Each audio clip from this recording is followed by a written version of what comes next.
Face à la carence de sang aux cliniques universitaires de Kinshasa pouvant être administrées aux accidentés de bypass, Patrick Mouyaya a répondu à l'appel de la première dame pour poser un geste de cœur susceptible de sauver des vies.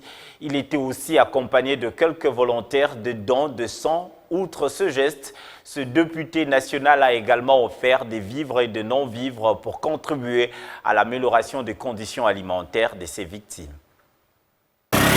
Répondant ainsi à l'appel lancé par la première dame de la République, Patrick Mouyaya, accompagné de quelques jeunes volontaires, a fait le déplacement des cliniques universitaires de Kinshasa pour poser un geste de cœur en donnant quelques grammes de leur sang en vue de sauver des vies de ces accidentés de la route bypass.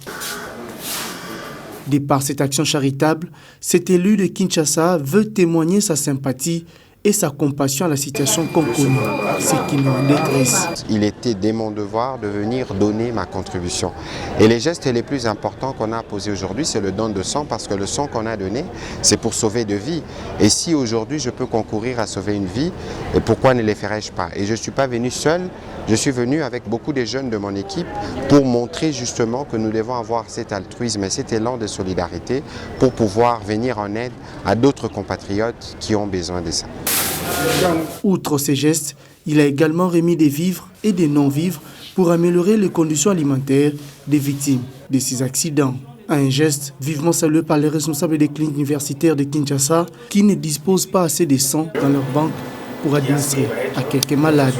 C'est depuis le dimanche 16 que nous sommes en train de travailler 24 heures sur 24. D'ailleurs, d'habitude on travaille 24 heures sur 24, mais là au moins le volume de travail a augmenté par rapport à nos frères et sœurs accidentés. Je sais que par ce petit geste, il y a un malade qui certainement est sauvé.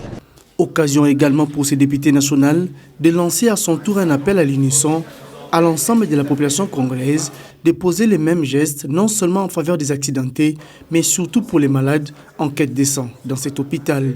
Je souhaite vivement que le ministre de la Santé, le gouverneur de la ville et toutes les autorités concernées puissent de manière régulière faire le suivi, faire le point avec les responsables de cet hôpital pour s'assurer que les compatriotes qui ont été fauchés, blessés lors de cet accident puissent bénéficier de l'encadrement étroit que leur état de santé requiert.